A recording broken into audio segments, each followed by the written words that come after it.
Hello, നല്ല നമസ്കാരം. ചാവ ഒരു ഇന്ത്യൻ ക്ലാസിക് മൂവി എന്ന് വേണം ഈ സിനിമയെ വിശേഷിപ്പിക്കാൻ. പക്ഷേ ഇതിൽ പറയുന്ന രാഷ്ട്രീയവും വർഗീയതയും ഒഴിച്ചാൽ ഇതൊരു നല്ല കിടിലം ക്ലാസിക് മൂവി തന്നെയാണ്.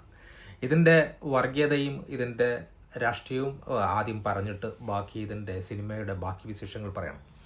ഇതിൽ പറയുന്ന ഒരു വലിയ വർഗീയത എന്ന് പറയുന്നത്, ഈ ഭൂമുഖത്ത് നിന്നും നിന്റെ റിലീജിയനെ ഞാൻ തുടച്ചു നീക്കും എന്ന് ഛത്രപതി ശിവജി പറഞ്ഞിട്ടുണ്ട് എന്ന് മകൻ പറയുന്നുണ്ട്. അദ്ദേഹം അങ്ങനെ ഒരു ഭരണാധികാരി ആയിരുന്നില്ല ശിവജി എന്ന് പറയുന്നത്. അദ്ദേഹം എല്ലാ മനുഷ്യരെയും തുല്യരായി കാണുകയും പാവപ്പെട്ടവരെന്നോ പണത്തുകാരനെന്നോ ഒരുപാട് ജാതിയുടെ തന്നെ ഉപജാതികളൊക്കെ ഉണ്ടായിട്ട് പോലും അദ്ദേഹത്തിൻ്റെ ഭരണകാലത്ത് വളരെ നന്നായിട്ടാണ് ജനങ്ങളെ ഹാൻഡിൽ ചെയ്തിട്ടുള്ളത്. അതാണ് ചരിത്രം. പക്ഷേ എൻ്റെ അച്ഛൻ പറഞ്ഞിട്ടുണ്ട്, നിന്റെ ജാതിയിലുള്ളവരെ ഈ ഭൂമുഖത്തുനിന്ന് തുടച്ചു നീക്കും, അത് എന്നിലൂടെ യാഥാർത്ഥ്യമാകും എന്ന് ഛത്രപതിയുടെ മൂത്ത മകനായിട്ടുള്ള സാംബാജി പറയുകയാണ്. അത് ചരിത്രപരമായിട്ടുള്ള മിസ്റ്റേക്കാണ്.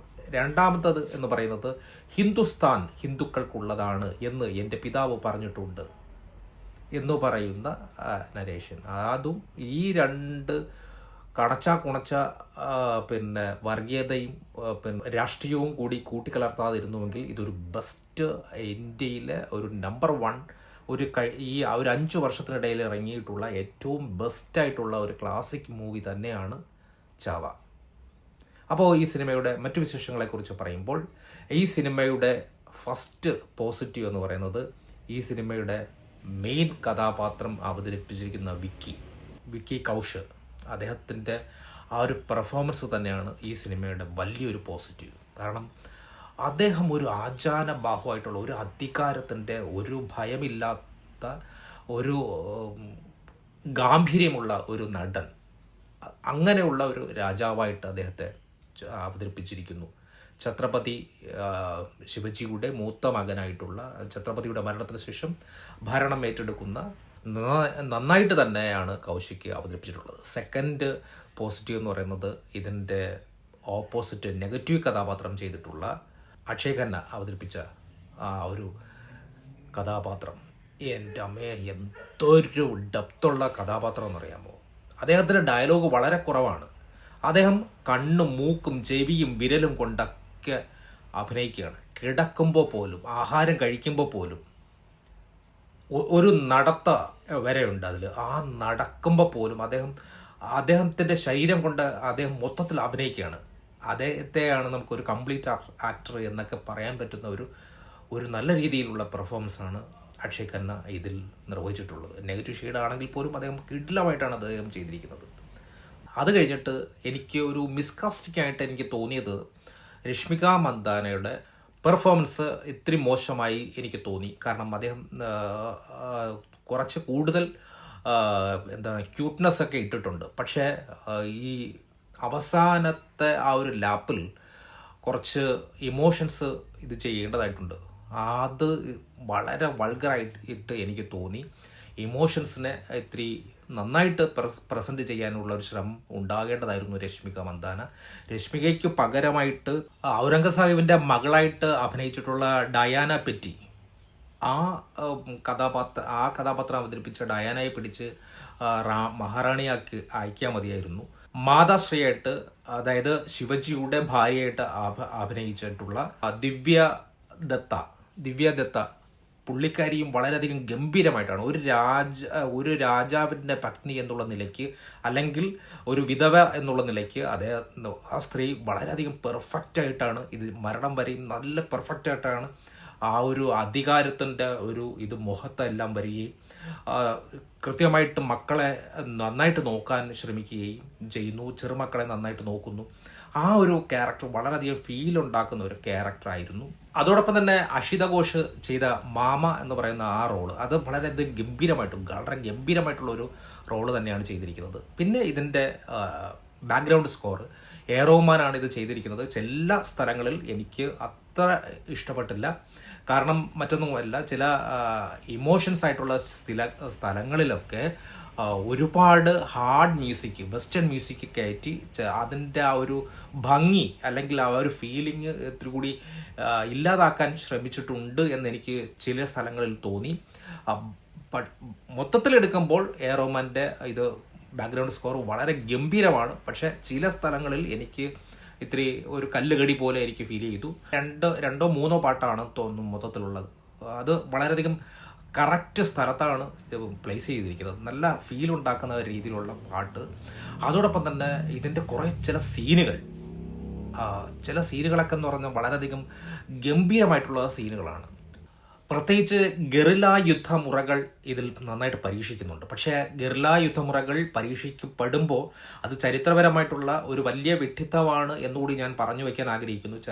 ഗറില്ല യുദ്ധമുറകൾ 16-ാം നൂറ്റാണ്ടിൽ ആഫ്രിക്കൻ രാജ്യങ്ങൾ വനങ്ങളിൽ മൃഗങ്ങളെ വേട്ടയാടാൻ വേണ്ടി ഉപയോഗിച്ചിട്ടുള്ള ഒരു മാർഗം മാത്രമായിരുന്നു. അത് കഴിഞ്ഞിട്ടാണ്, അത് 17-ാം നൂറ്റാണ്ടിലാണ് ഈ സാധനത്തെ യുദ്ധതന്ത്രമായിട്ട് യുദ്ധത്തിനും ഉപയോഗിക്കാമെന്ന് പറഞ്ഞ്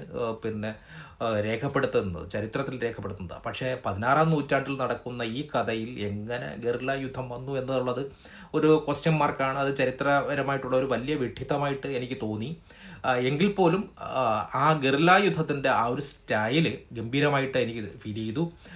പിന്നെ ആക്ഷൻ സീക്വൻസിൽ വളരെ ഗംഭീരമായിട്ടാണ് ചെയ്തിട്ടുള്ളത്.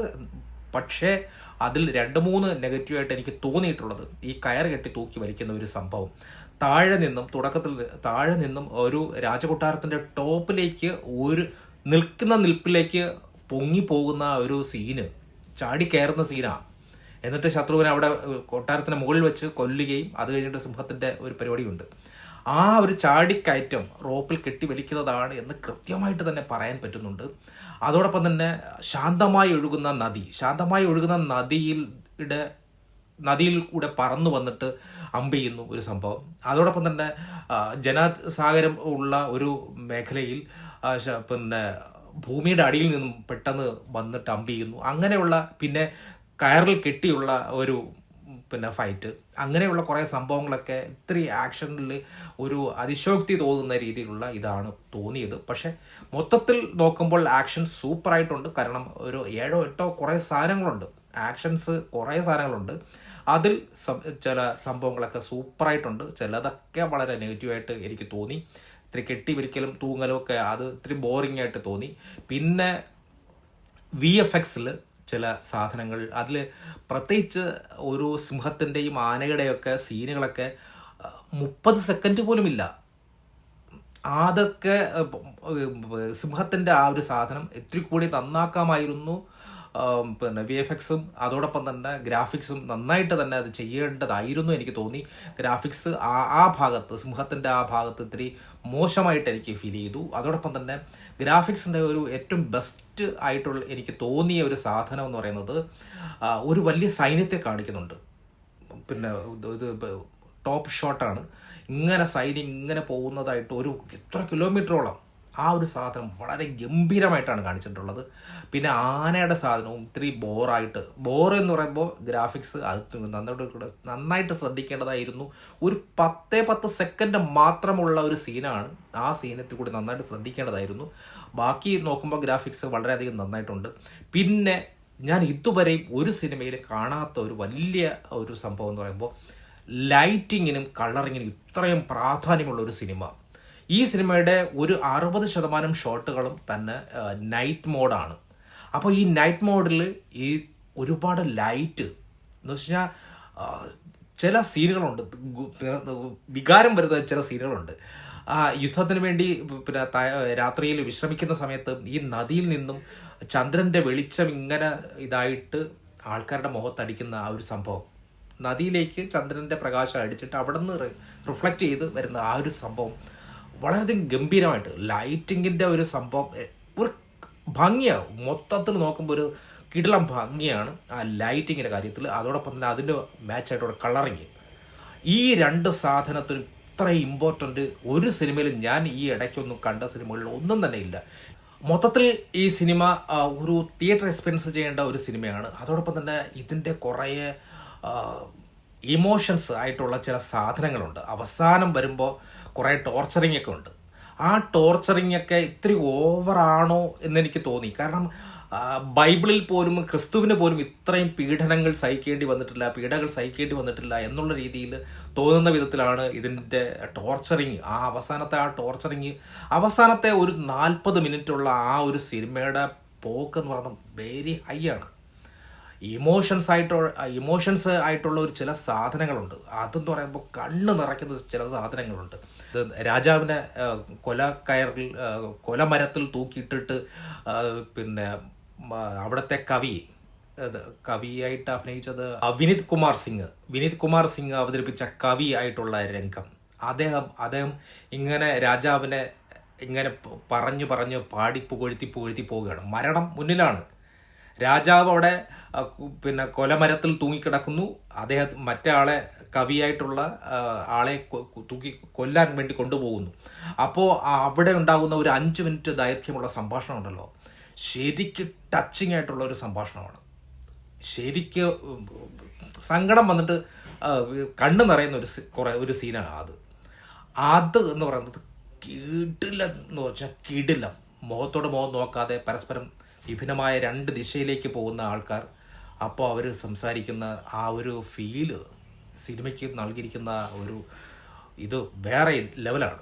ഈ 40 മിനിറ്റുള്ള ആ സാധനം കണ്ടാൽ മാത്രം മതി ഈ സിനിമ ഒരു മുതലാണ് എന്ന് പറയാൻ പറ്റും.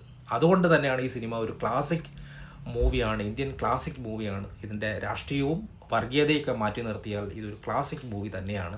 പക്ഷേ ഇതിൻ്റെ രാഷ്ട്രീയവും വർഗീയതയും ചർച്ച ചെയ്യപ്പെടേണ്ട ഒരു വലിയ വിഷയമാണ്.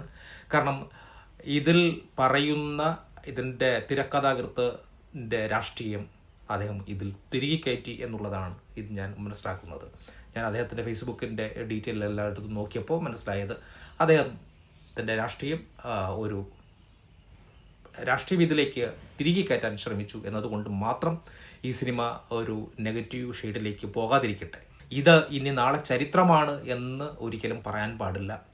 കാരണം ഇതിൻ്റെ തുടക്കത്തിൽ തന്നെ കൃത്യമായിട്ടും അജയ് ദേവ്ഗൺ ഇതിൻ്റെ ഡീറ്റെയിൽ ഈ സിനിമയെക്കുറിച്ചുള്ള നരേഷൻ പറയുമ്പോൾ തന്നെ അതിൽ പറയുന്നുണ്ട്. ഇതിന് കഴിഞ്ഞിട്ടുള്ള ആ സിനിമയിൽ പറഞ്ഞു വയ്ക്കുന്ന രാഷ്ട്രീയം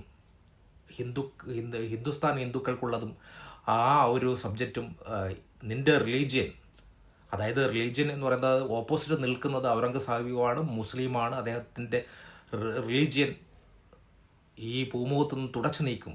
സാധാരണ യുദ്ധങ്ങളിൽ നാം കണ്ടുവരുന്ന ഒരു സംഭവം എന്ന് പറയുമ്പോൾ നിൻ്റെ വംശത്തെ ഞാൻ നശിപ്പിക്കും, അതല്ലെങ്കിൽ നിൻ്റെ സാമ്രാജ്യത്തെ നശിപ്പിക്കും എന്നുള്ളതാണ് യുദ്ധ വെല്ലുവിളികൾ. പക്ഷേ പിതാവ് ശിവജി ഇങ്ങനെ പറഞ്ഞിരിക്കുന്നു, അതുകൊണ്ട് ഞാൻ അത് നടപ്പിലാക്കും എന്ന് പറഞ്ഞുകൊണ്ടുള്ള വെല്ലുവിളി നടത്തുന്ന മകന് അങ്ങനെ ഒരു ചരിത്ര സംഭവം ഉണ്ടോ എന്ന് എനിക്കറിയില്ല. എന്തായിരുന്നാലും ചാവ എന്ന് പറയുന്ന ആ പുസ്തകം, സിംഹക്കുട്ടി, ആ പുസ്തകം ഞാൻ ഇതുവരെയും വായിച്ചിട്ടില്ല. ചിലപ്പോൾ അതിൽ പറയുന്നതായിരിക്കാം ചിലപ്പോൾ. പക്ഷേ അത് ചരിത്രമായിട്ട് നാളെ രേഖപ്പെടുത്താൻ പാടില്ല. കാരണം അങ്ങനെയുള്ള ഒരു വ്യക്തിയായിരുന്നില്ല ശിവജി. ഭാരതത്തിൽ ഏറ്റവും കൂടുതൽ ബഹുമാനിക്കപ്പെടുന്ന ഒരു നല്ല ഭരണാധികാരികളിൽ ഒന്നാണ്. മുഗൾ സാമ്രാജ്യത്തെ എങ്ങനെയൊക്കെ മോശമായി ചിത്രീകരിക്കാമോ ആ രീതിയിൽ തന്നെയാണ് ഈ സിനിമയിൽ ചിത്രീകരിച്ചിട്ടുള്ളത്. ഇപ്പോൾ മുഗൾ സാമ്രാജ്യത്തിലെ ഏറ്റവും മോശപ്പെട്ട ഭരണാധികാരി ആരാണ് എന്ന് ചോദിച്ചു കഴിഞ്ഞാൽ ഔറംഗസേബ് തന്നെയാണ്. അതിൽ യാതൊരു സംശയമില്ല. ഔറംഗസേബ് അധികാരത്തിന് വേണ്ടി ഏതറ്റം വരെ പോകാനും തയ്യാറായതുകൊണ്ട് തന്നെയാണ് സ്വന്തം പിതാവായ അക്ബറിനെ കൊന്നിട്ട് ഭരണം പിടിച്ചെടുത്തതും. അദ്ദേഹം മുഗൾ സാമ്രാജ്യത്തിൻ്റെ ഏറ്റവും വലിയ സാമ്രാജ്യം ഉണ്ടായത് തന്നെ ഔറംഗസേബിൻ്റെ ഭരണകാലത്താണ്. കാരണം ഏകദേശം 96 വയസ്സുവരെ ജീവിച്ച ഒരു മനുഷ്യനാണ്. അപ്പോൾ അതുകൊണ്ട് തന്നെ അദ്ദേഹം ഒരുപാട് ആക്രമണങ്ങൾ നടത്തുകയും ഒരുപാട് രാജ്യങ്ങൾ വെട്ടിപ്പിടിക്കുകയും രാജ്യത്തിൻ്റെ വിസ്തൃതി വർദ്ധിപ്പിക്കുകയും പൊന്നും മണ്ണും ഒരുപാട് ഉണ്ടാക്കിയ ഭരണാധികാരിയാണ്. മുഗൾ സാമ്രാജ്യത്തിലെ ഏറ്റവും മോശമായ ഭരണാധികാരി എന്നതിലുപരി ഏറ്റവും കൂടുതൽ മുഗൾ സാമ്രാജ്യത്തെ വിപുലമാക്കിയ ഒരു ഭരണാധികാരിയാണ്. അപ്പോൾ അദ്ദേഹത്തെ മോശമായിട്ട് തന്നെ ഇതിൽ കാണിക്കാൻ ശ്രമിച്ചിട്ടുണ്ട്. പക്ഷേ അത് ഒരു വർഗീയതയുടെ ഒരു രീതി കൂടി അതിൽ കൂട്ടിക്കലർത്തി മുസ്ലിമിനെ തുടച്ചു നീക്കുമെന്നുള്ള ഒരു ഇതുകൂടി ഇതിൽ ചേർത്തതുകൊണ്ട് ഈ സിനിമ ഒരു മോശമാകുന്നു എന്നുള്ളത് കൂടി ഞാൻ അടിയറയിടുന്നു. Thank you.